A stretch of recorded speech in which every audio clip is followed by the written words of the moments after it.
दोस्तों, यह कहानी एक और पशुओं की मनुष्य के प्रति प्यार, दुलार और करुणा को दर्शाती है, तो दूसरी ओर समाज के उस निर्मम चेहरे को दर्शाती है, जो हमें ये सोचने पर मजबूर करता है कि क्या हम उस प्यार और दुलार के योग्य हैं। तो चलिए सुनते हैं महादेवी वर्मा जी द्वारा लिखी कहानी गौरा गाय, मेरी यानी दीपाली की जुबानी। गाय के नेत्रों में हिरन के नेत्रों जैसा विस्मय न होकर आत्मीय विश्वास रहता है।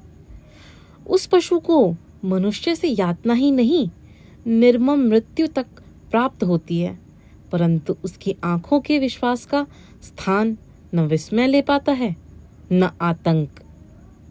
गौरा मेरी बहन के घर पली हुई गाय की व्यसंधि तक पहुंची हुई बछिया थी।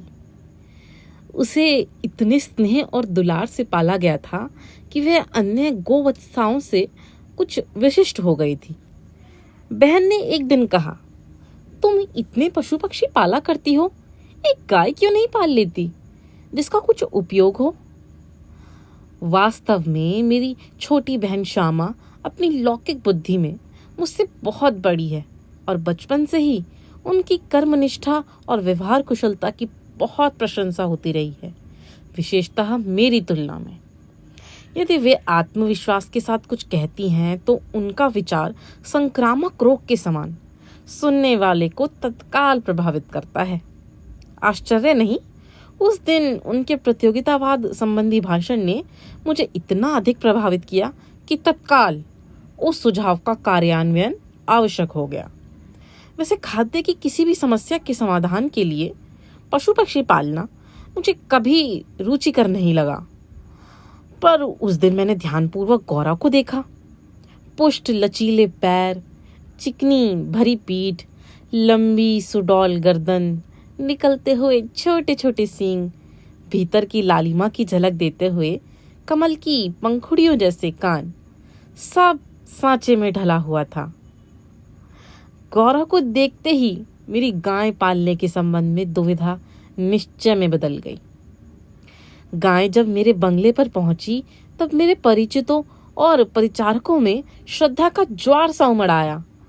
उसे गुलाबों की माला पहनाई गई, केशरोली का बड़ा सा टीका लगाया गया, घी का दिया जलाकर आरती उतारी गई और उसे दही पेड़ा खिलाया गया।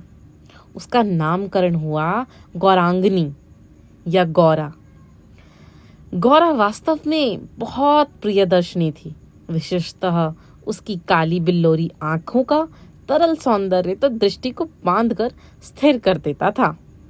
गाय के नेत्रों में हिरन के नेत्रों जैसा चकित विस्मय न होकर एक आत्मीय विश्वास ही रहता है। उस पशु को मनुष्य से यातना ही नहीं, निर्मम मृत्यु तक प्राप्त होती है, परंतु उसकी आंखों के विश्वास का स्थान न विस्मय ले पाता है न आतंक। महात्मा गांधी ने गाय करुणा की कविता है क्यों कहा, यह उसकी आंखें देखकर ही समझ आ सकता है। कुछ ही दिनों में वह सबसे इतनी हिल मिल गई कि अन्य पशु पक्षी अपनी लघुता और उसकी विशालता का अंतर भूल गए। पक्षी उसकी पीठ और माथे पर बैठकर उसके कान और आंखें खुशलाने लगे। वह भी स्थिर खड़ी रहकर और आंखें मूंद कर मानो उनके संपर्क सुख की अनुभूति में खो जाती थी। हम सबको वह आवाज से नहीं, पैर की आहट से भी पहचानने लगी। समय का इतना अधिक बोध उसे हो गया कि मोटर के फाटक में प्रवेश करते ही वह बां बां की ध्वनियों से हमें पुकारने लगती। चाय, नाश्ता और भोजन के समय से भी वह प्रतीक्षा करने के उपरांत रंभा रंभा कर घर सिर पर उठा लेती थी। उसे हमसे साहचर्य जनित लगाव मानवीय स्नेह के समान ही निकटता चाहता था। निकट जाने पर वह सहलाने के लिए गर्दन आगे बढ़ा देती, हाथ फेरने पर मुख आश्वस्त भाव से कंधे पर रखकर आंखें मूंद लेती। जब उसे आवश्यकता के लिए उसके पास एक ही ध्वनि थी, परंतु उल्लास, दुख उदासीनता आदि की अनेक छाया उसकी बड़ी और काली आंखों में तैरा करती थी। 1 वर्ष के उपरांत गौरा एक पुष्ट सुंदर वत्स की माता बनी। वत्स अपने लाल रंग के कारण गेरो का पुतला जान पड़ता था। माथे पर पान के आकार का श्वेत तिलक और चारों पैरों में खुरों के ऊपर सफेद वलय ऐसे झलकते थे मानो गेरो की बनी वत्स मूर्ति को चांदी के आभूषणों से अलंकृत किया हो।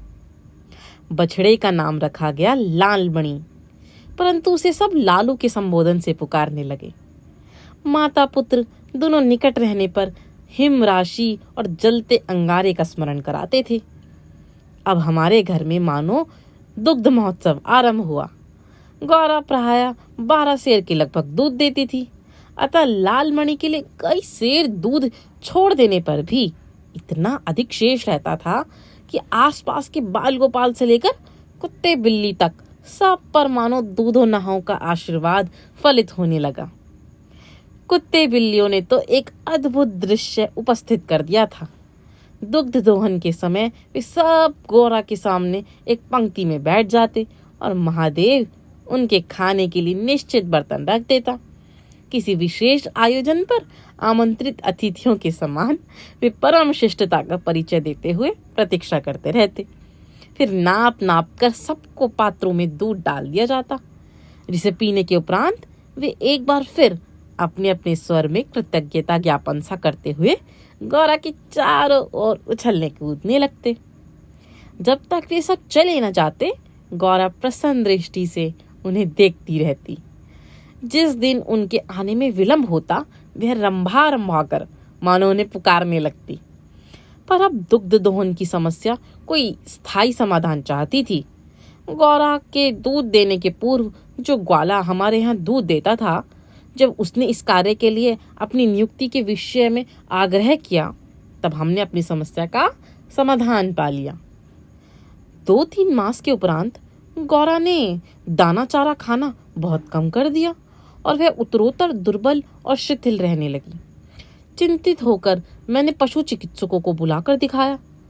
वे कई दिनों तक अनेक प्रकार के निरीक्षण, परीक्षण आदि द्वारा रोग का निदान खोजते रहे।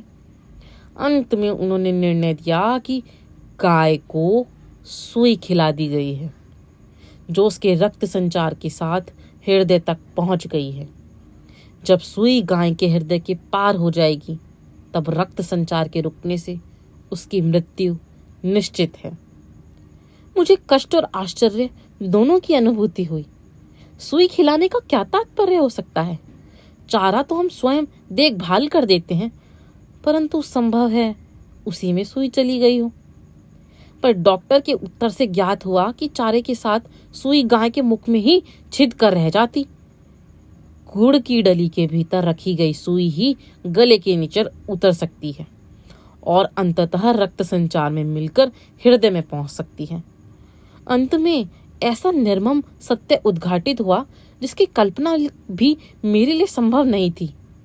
प्रायः कुछ ग्वाले ऐसे घरों में जहां उनसे अधिक दूध लेते हैं, गाय का आना सहन नहीं कर पाते और अवसर मिलते ही वे गुड़ में लपेटकर सुई उसे खिलाकर उसकी असमय मृत्यु निश्चित कर देते हैं। गाय के मर जाने पर वह उन घरों में पुनः दूध देने लगते हैं। सुई की बात ज्ञात होते ही ग्वाला एक प्रकार से अंतर्धान हो गया, अतः संदेह का विश्वास में बदल जाना स्वाभाविक था। वैसे उसकी उपस्थिति में भी किसी कानूनी कार्यवाही के लिए आवश्यक प्रमाण जुटाना असंभव था। तब गौरा का मृत्यु से संघर्ष प्रारंभ हुआ, जिसकी स्मृति मात्र से आज भी मन सिहर उठता है। डॉक्टरों ने कहा, गाय को सेब का रस पिलाया जाए तो सुई पर कैल्शियम जम जाने और उसके न चुभने की संभावना है। अतः नित्य कई सेर सेब का रस निकाला जाता और नली से गौरा को पिलाया जाता। शक्ति के लिए इंजेक्शन दिए जाते। पशुओं के इंजेक्शन के लिए सूजे की समान बहुत लंबी मोटी सिरिंज और बड़ी बोतल भर दवा की आवश्यकता होती है। अतः वह इंजेक्शन भी अपने आप में शल्य क्रिया जैसा यातना में हो जाता था। पर गौरा अत्यंत शांति से बाहर और भीतर दोनों की चुभन और पीड़ा सहती थी। केवल कभी कभी उसकी सुंदर पर उदास आंखों के कानों में पानी की 2 बूंदें झलकने लगती थी। अब वह उठ नहीं पाती थी, परंतु मेरे पास पहुंचते ही उसकी आंखों में प्रसन्नता की छाया सी तैरने लगती थी। पास जाकर बैठने पर मेरे कंधे पर अपना मुख रख देती और अपनी खुरदुरी जीभ से मेरी गर्दन चाटने लगती थी। लाल मणि बेचारे को तो माँ की व्याधि और आसन मृत्यु का बोध ही नहीं था। उसे दूसरी गाय का दूध पिलाया जाता था जो उसे रुचता नहीं था। वह तो अपनी माँ का दूध पीना चाहता था, उससे खेलना चाहता था। अतः अवसर मिलते ही वह गौरा के पास पहुंचकर या अपना सिर मार मार कर उसे उठाना चाहता था या खेलने के लिए उसके चारों ओर उछल कूद कर परिक्रमा ही देता रहता। इतनी हष्ट पुष्ट सुंदर दूध सी उज्जवल पयस्विनी गाय अपने इतने सुंदर चंचल वत्स को छोड़कर किसी भी दिन निर्जीव निश्चेष्ट हो जाएगी, यह सोचकर ही आंसू आ जाते थे। लखनऊ, कानपुर आदि नगरों से भी पशु विशेषज्ञों को बुलाया गया। स्थानीय पशु चिकित्सक तो दिन में 2-3 बार आते रहे, परंतु किसी ने ऐसा उपचार नहीं बताया जिससे आशा की कोई किरण मिलती। निरुपाय मृत्यु की प्रतीक्षा का मर्म वही जानता है जिसे किसी असाध्य और मरणासन रोगी के पास बैठना पड़ता है।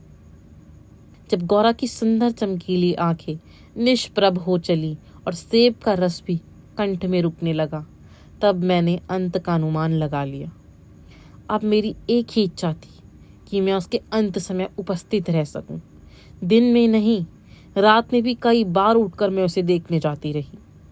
अंत में एक दिन ब्रह्म मुहूर्त में 4 बजे जब मैं गौरा को देखने गई, तब जैसे ही उसने अपना मुख सदा के समान मेरे कंधे पर रखा, वैसे एकदम पत्थर जैसा भारी हो गया और वह मेरी आंखों पर से सरक कर धरती पर आ रहा।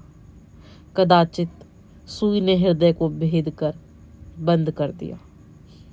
अपने पालित जीव जंतुओं के पार्थिव अवशेष मैं गंगा को समर्पित करती रही हूँ। कुरांगनी को ले जाते समय मानो करुणा का समंदर उमड़ गया, परंतु लीलामणि इसे भी खेल समझ उछलता कूदता रहा। यदि दीर्घ निश्वास का शब्दों में अनुवाद हो सकता तो उसकी प्रतिध्वनि कहेगी, आह मेरा गोपालक देश।